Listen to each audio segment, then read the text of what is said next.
السلام علیکم ورحمۃ اللہ وبرکاتہ۔ امید کرتی ہوں آپ سب بخیر ہوں گے اور یہ بھی امید کرتی ہوں کہ آپ لوگ سبق کو اچھے سے یاد کر رہے ہوں گے۔ آپ بھی پڑھیں، اپنے بچوں اور بڑوں کو بھی پڑھنے کی ترغیب دلائیں، سبق کو اچھے سے یاد کریں، قواعد کو سمجھیں اور میرے ساتھ ساتھ سبق کو دہرائیں۔ ویڈیو کو مکمل دیکھیں۔ مکمل ویڈیو دیکھنے سے ہی آپ کو قواعد سمجھ آئیں گے۔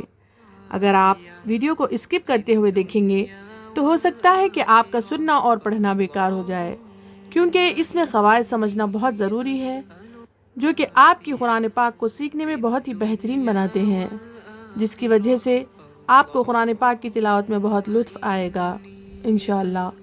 اسی لیے ویڈیو کو مکمل دیکھیں، اسکپ بالکل بھی نہ کریں۔ ہمارا آج کا سبق ہے تختی نمبر 24 ادغام یرملون۔ اعوذ باللہ من الشیطان الرجیم، بسم اللہ الرحمن الرحیم۔ رب یسر ولا تعسر وتمم بالخیر وبک نستعین یا فتاح رب زدنی علما رب زدنی علما رب زدنی علما۔ اے ہمارے رب، ہمارے علم میں اضافہ فرمائیے، آمین۔ تختی نمبر 24 ادغام یرملون، تنوین اور نون ساکین کا قاعدہ نمبر 4۔ پوری قرآن پاک میں تنوین اور نون ساکین کے 4 قاعدے ہیں، جس میں ہم 3 قاعدے مکمل کر چکے ہیں، اب یہ 4تھا قاعدہ ہے۔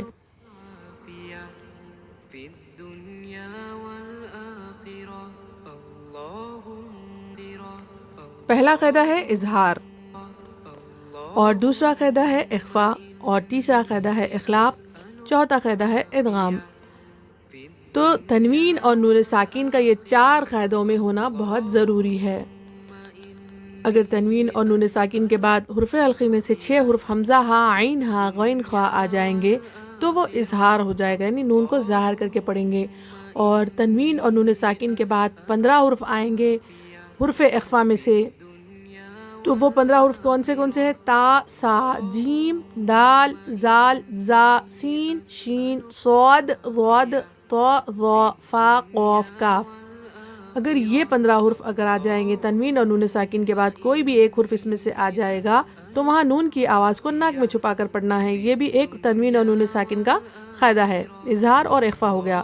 اب اخلاق، جو ہم پچھلی ویڈیو میں کل جو ہمارا سبق تھا اس میں تنوین اور نون ساکین کے بعد با آئے گا اور اس کے بازو ایک چھوٹا سا میم آئے گا تو وہ اخلاق ہوگا، لیکن شرط کیا ہے؟ تنوین اور نون ساکین کا ہونا ضروری ہے۔ اور پھر چوتھا قاعدہ کیا ہے؟ ادغام یرملون، یہ بھی تنوین اور نون ساکین کا قاعدہ ہے، یعنی یہ ادغام یرملون کتنے ہیں؟ 6 ہے، حرف ادغام 6 ہے، تو یہ 6 حرفوں میں سے بھی تنوین اور نون ساکین کے بعد یہ 6 حرف میں سے کوئی ایک حرف آ جائے گا تو وہاں بھی ادغام یرملون ہوگا۔ اب ادغام یرملون میں 2 قاعدے ہیں، کون سے دیکھیے ابھی سمجھتے ہیں۔ حرف ادغام 6 ہے، یا، را، میم، لام، واو، نون، جن کا مجموعہ یرملون ہے، یہ پورا ملا کے کیا ہوتا؟ یرملون ہوتا۔ تنوین اور نون ساکین کے بعد حرف یرملون میں سے کوئی حرف آ جائے تو لام اور را کی صورت میں بغیر غنہ کے ملا کر پڑھیں گے، اس کو ادغام بلا غنہ اور ادغام تام بھی کہا جاتا ہے، ٹھیک ہے۔ یہاں پر یہ بتا رہی حرف ادغام 6 ہے، کون سے؟ یا، را، میم، لام، واو، نون، جن کا مجموعہ یرملون ہے، یہ پورا ملا کے یرملون ہوتا۔ تنوین یا نون ساکین کے بعد حرف یرملون میں سے کوئی حرف آ جائے تو لام اور را کی صورت میں بغیر غنہ کے ملا کر پڑھیں گے، اس کو ادغام بلا غنہ اور ادغام تام کہا جاتا ہے، یعنی اس کے 2 نام ہیں، ادغام بلا غنہ اور ادغام تام۔ اور ٹھیک ویسے ہی اور ایک قاعدہ ہے اس کا ہی، ادغام مع الغنہ۔ تو دیکھیں یہاں پر 6 حرف ہے، کون سے؟ یا، را، میم، لام، واو، نون، یرملون میں سے لام اور را نکال دیں گے تو کیا ہوگا؟ وہ کیا ہوگا؟ یومن ہو جائے گا، یا، واو، میم، نون، یومن، 4 حرف بچ گئے، یا را نکالنا ہے۔ تو اب اس میں یہ بتا رہے ہیں کہ کہیں پر بھی تنوین یا نون ساکین کے بعد اگر لام اور را اگر آ گیا، لام یا را دونوں میں سے کوئی ایک حرف آ گیا تو وہاں غنہ نہیں کرنا ہے، ٹھیک ہے۔ تنوین یا نون ساکین کے بعد لام یا را اگر آ جائے گا تو غنہ نہیں کرنا ہے، نون کو ظاہر کر کے پڑھنا ہے، بلا غنہ کے جلد پڑھیں گے، ٹھیک ہے۔ ادغام مع الغنہ کا میں پہلے آپ یہ سمجھیے، اس کے بعد میں آپ کو ادغام مع الغنہ کا سمجھاؤں گی. ادغام مع الغنہ کا مطلب ہے غنہ کرنا ہے، ادغام بلا غنہ کا مطلب ہے بلا غنہ کے پڑھنا ہے. تو بلا غنہ کا ہم فرسٹ ورڈ کیسے پڑھیں گے؟ دیکھیے ادغام را ہے، یہ کیا ہے؟ ادغام را. اب یہاں تنوین اور نون ساکن کے بعد را آیا تو کیسے پڑھنا ہے؟ تو اس کا فرسٹ ورڈ کیا ہے؟ فرسٹ لائن کا فرسٹ ورڈ محمد الرسول اللہ. دیکھیے در ایسے نہیں کر رہے، در جلدی. محمد الرسول اللہ. اگر را پہ تسدید نہیں ہوتا تو دن رسو پڑھتے تھے. اگر اسی لیے تسدید رہنے سے کیا کر رہی؟ دال سے را کو ملا رہی. در تو غنہ کہاں سے ہوگا؟ نہیں ہوگا، اسی لیے بلا غنہ کے جلد پڑھنا ہے. نیکسٹ مِن ربک، مِن ربک، مِن ربک. سیکنڈ لائن غفور رحیما، غفور رحیما، غفور رحیما.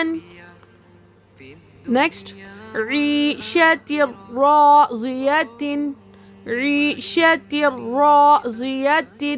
اگر یہاں پر وقف کرنا ہوتا راضیہ کے پاس تو کیسے؟ اگر آیت آتی تو کیسے پڑھتے تھے؟ عیشت راضیہ پڑھتے تھے، ٹھیک ہے. اور اگر یہاں پر وقف کرنا ہے تو اس کو کیسے پڑھتے تھے؟ غفور رحیم ایسے پڑھتے تھے، ٹھیک ہے. ادغام لام. اب کہیں پر بھی تنوین اور نون ساکن کے بعد لام آیا تو اس کو کیسے پڑھیں گے؟ دیکھیے تھرڈ لائن کا فرسٹ ورڈ من لدنہ، من لدنہ. میم سے لام کو ملا دے رہے، نون نہیں پڑھ رہے، ٹھیک ہے. کل لہ، کل لہ. نیکسٹ یکل لہ، یکل لہ. فورتھ لائن رزق لکم، رزق لکم. اف لکم، اف لکم. من لبن، من لبن. لاسٹ کیا ہے؟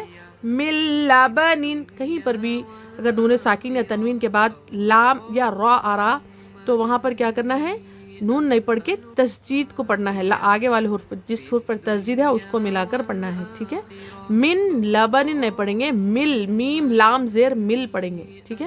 اب میں اسی کے ہجے کروں گی مل لبن کے.